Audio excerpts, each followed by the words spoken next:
Hi, Jordan here. And I have crossed a personal threshold with all that's been happening in the world of late. Last few days, especially, have, I don't want to use the word shook, but certainly, certainly some form of shaken. Um, if not shaken, who am I? Who am I to really say? Um, what happened to Charlie Kirk, a political assassination, they call it. And, I haven't written out any points here. I haven't really decided what I want to say. I just know I had to hit record because I don't know if you've experienced this in the world around you, but it's almost like nothing nothing makes sense like outright. Everything is just confusing at face value. And between, you know, if we're gonna put like a good time frame to kind of like look at this through, with what happened to Trump, and getting his ear flicked off, um, if we call that an assassination attempt, some people say it's a ketchup pack allegedly, but there's questions, right? There's questions surrounding that, and it's amazing that Trump got into office and all of, I guess, the inquiry into what happened in Pennsylvania, Butler, right? Butler, Pennsylvania, went out the window. Case closed. Like nothing to see here, folks. Kind of like some other recent events and other hot button, let's say, items of litigation and items of inquiry, so to speak.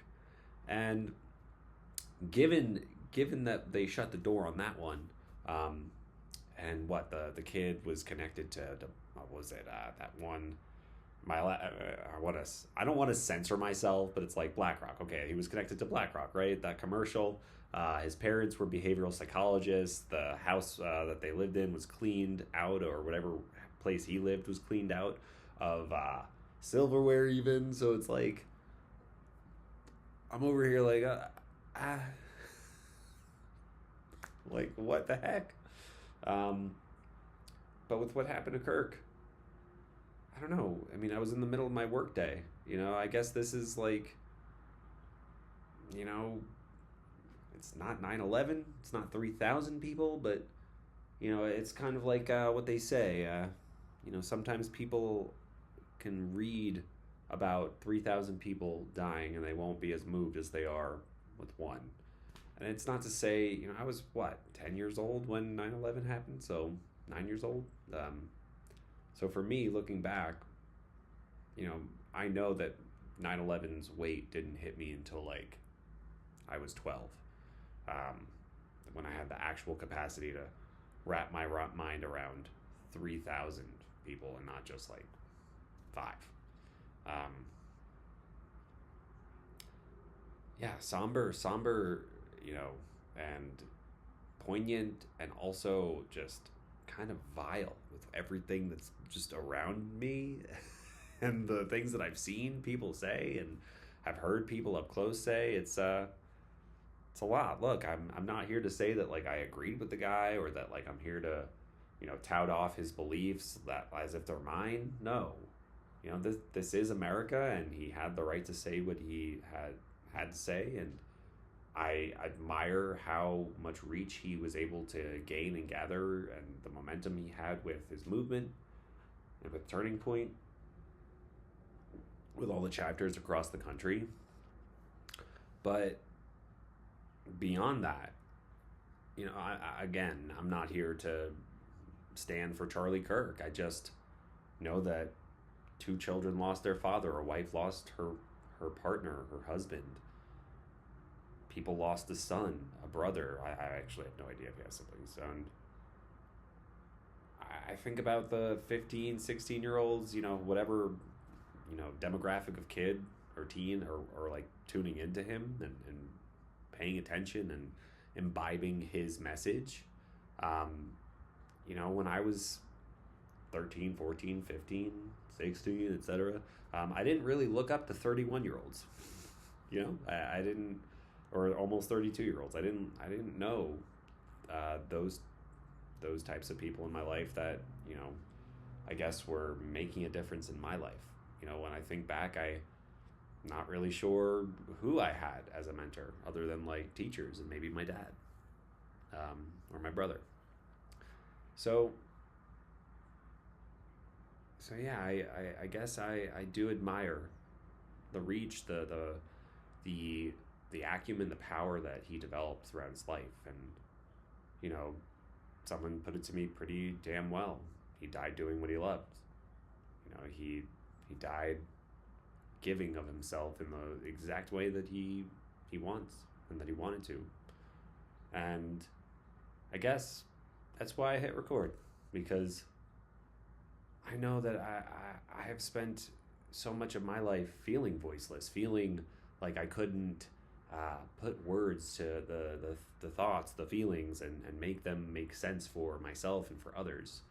And, I'm sure that, this is one voice among many, and ideally it reaches you because you are also moved by the moment and recognizing that, this is a call to action and to face what might be a stampede or a tidal wave of I don't know how to say it, of overreach on all parts, overreach on calling this like a leftist, I don't know, like trans revolt. Like I don't really see how that isn't more than a distraction for what is at play here. And the question is what actually happened? What is going on here? What buttons are being pushed? What narrative is being crafted before us, with all that has been put out there and presented? And what are the right questions to ask in this situation and scenario? And there will be dangerous questions that we could ask, dangerous questions that led potentially to his demise, to Charlie's demise. And if we're going to rise up in this new era, yes, we need to be galvanized and to organize and to work together in the off-world, offline space. But we also have to use this online space to start, to get the dominoes moving, to get the hand reached out, knowing that we are in this together, and that having someone like him be offed, I get the sense that in the moment that we are in, that we are not through with whatever these kind of psychopathic international cabals of I don't know, what are they? Like Satanists, they Luciferians, they Baphomet worshippers. I mean, they what are they? They worship Moloch or Baal. Like, I'm not really sure. Are they Belial worshippers? I'm not really sure. We have a set of forces before us that we must contend with in this world that basically either are of the impression they run everything or do run everything. So we have to let them know that we're onto them, and we're here. We're here to put up a fight. And yeah, you are going to kill a lot of us. That's kind of what you do, but we're here nonetheless. So I won't bore you anymore. Not that I think I'm boring you, but I won't drag this on. I really just need to get off my chest that what happened was not okay. Disagreeing with someone's opinion is not license for them to lose their life. Actions speak louder than words, and if his actions have caused caused harm to people, and like we can actually be like, let's be, I guess, like specific, like physical harm to people.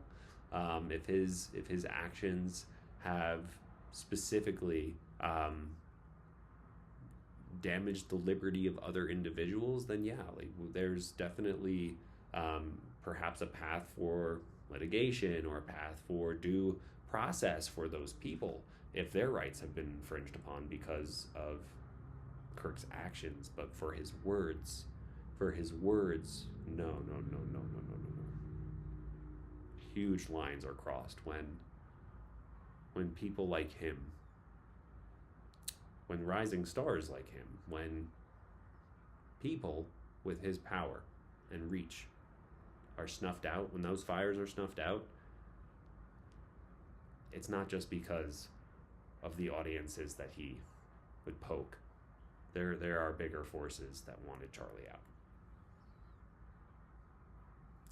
The question is, can you face your own cognitive dissonance? Can you face, maybe you see me as a dissident, maybe you see me as having some type of rebellious opinion. The question really is, can you see a bigger picture? Can you entertain long enough that there are people who see him as an enemy, and were towards the end of his life, the things that he was talking about, the things that he was starting to question, the things that he was starting to put out there, you have to acknowledge that he himself was growing fearful of some words that he was saying, because words do have meaning and they have weight, and sure, they have power. They have, I'm using words obviously in the hope and in the idea that they suggest you into expanding what you might think is going on here.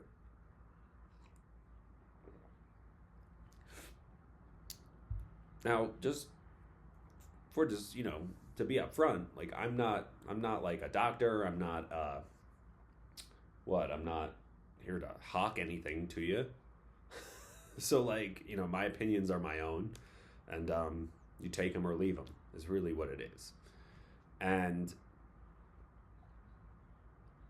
yeah, I just, at this point, I don't want to be quiet about what I see, what I feel in my heart, feel in my bones. And, symbolically, the man was hit right in the throat. Not only was he hit in the throat, he was silenced. His life was silenced. And like, I feel, I just will in my own self to be. I find this triggers me in a way that is very activating, and it makes me want to help. It makes me want to reach out and get the word out that, if you think you're alone in what you see, if you think that you're being gaslit by kind of like a schizophrenic society and a pie in the sky, unreal media, I'm here with you. I'm here with you, and I'm fighting the good fight with you in my own pocket of reality. And it's moments like these where I look to those around me, those who I trust, and see that they're choosing to focus on the things that matter to them and really mitigating and limiting the kinds of external stimuli that they're allowing in. And I allowed a lot of the the media diet that I have to present to me what the heck is going on in the last few days. And between what's happening in Ukraine, what's happening in the Middle East, take your pick on what pocket of chaos you want to pick, what you want to draw your attention to, and what's happening here at home, here in the US, what's happening in France, what's happening in Nepal, what's happening, oh my God, you know? You just can list it off, and you just kind of take a step back and you're like, what feeds my soul? What allows me to make impact? What allows me to connect with others and to reach them, to be a part of something bigger than myself, and to let others know that they're part of that bigger thing along with me? That we are part of a chain. We are part of a chain of being. We are in this together no matter what. My actions have consequences. No matter what I do, there are always going to be people impacted by what I say, what I think, how I feel. And, you know, I think I admire Charlie to the point where it's not that I'm here to become a Charlie and get like, you know, a bunch of kids on campuses doing anything. You know, I'm not. I guess this is my way of honoring whatever he started, and to also honor what it is that I know that I've started in the work and the content that I've done in the past and that I'm here to do. So with that, thank you for joining me. Thank you for listening. Thank you for giving me a chance to tell you what's going on. And I hope that you will tell me what's going on. Like, share, subscribe, comment below. Tell me how you have been dealing with all this. How have you reacted to all of it? What are you seeing around you in the people that are reacting around you? And I'll be back. I promise. See you soon. Cheers.